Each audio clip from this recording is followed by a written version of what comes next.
adult literacy is this huge problem. There's 1 billion people in the world that don't know how to read and write. It's a crazy thing. In the US, we probably spend somewhere between $5 and $10 billion a year teaching people languages.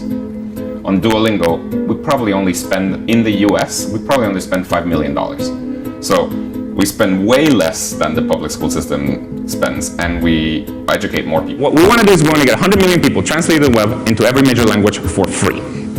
Okay?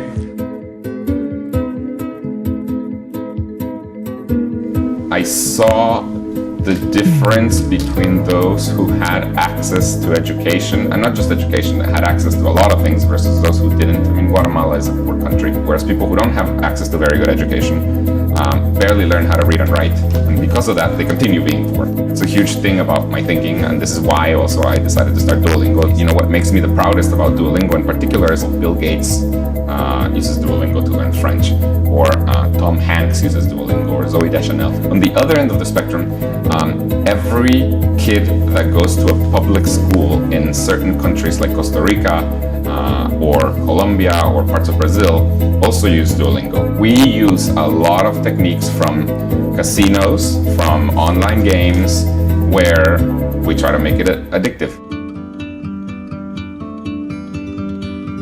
In the year 2000, I was 21 years old. I was on a plane flying to Seattle, and I was getting a PhD in computer science, and I had just listened to somebody gave a talk about how computers were not very good at solving crossword puzzles. So the idea was, can we get millions of people to do things that computers cannot do willingly? Over time, I did many projects where this idea was applied. I've given a lot of talks. I give a TED talk. I give talks that are watched by a lot of people. In most of my talks, I start by saying I am from Guatemala. I do feel like it is important to let people know that, you know, I am Latino. I think the tech world has a lot of prejudice, but I think at the same time, I think most everybody in the tech world understands that there's a lot of prejudice, and they're trying to fix it. But I am weirdly proud about where I'm from,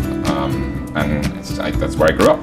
That's where a lot of that's where most of my family is. That's where all my friends were. I mean, it defined me. I'm very defined by where I'm from. And the older I get, I don't know why this is, but the older I get, the more I feel defined by the fact that I am Latino or Guatemalan. Hey, NBC News viewers, thanks for checking out our YouTube channel. Subscribe by clicking on that button down here, and click on any of the videos over here to watch the latest interviews, show highlights, and digital exclusives. Thanks for watching.